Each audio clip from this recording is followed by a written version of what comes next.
তিনটি মহামূল্যবান সম্পদ রয়েছে যেগুলো আল্লাহ তাআলার কাছ থেকে চেয়ে নিতে হয়।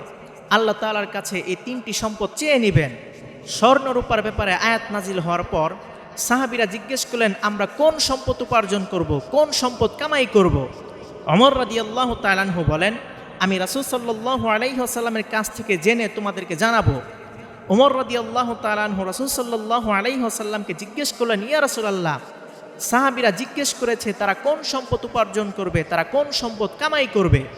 আল্লাহর হাবিব সাল্লাল্লাহু আলাইহি ওয়াসাল্লাম বলেন, তারা তিনটি সম্পদ উপার্জন করবে, আল্লাহ তাআলার কাছ থেকে চেয়ে নিবে।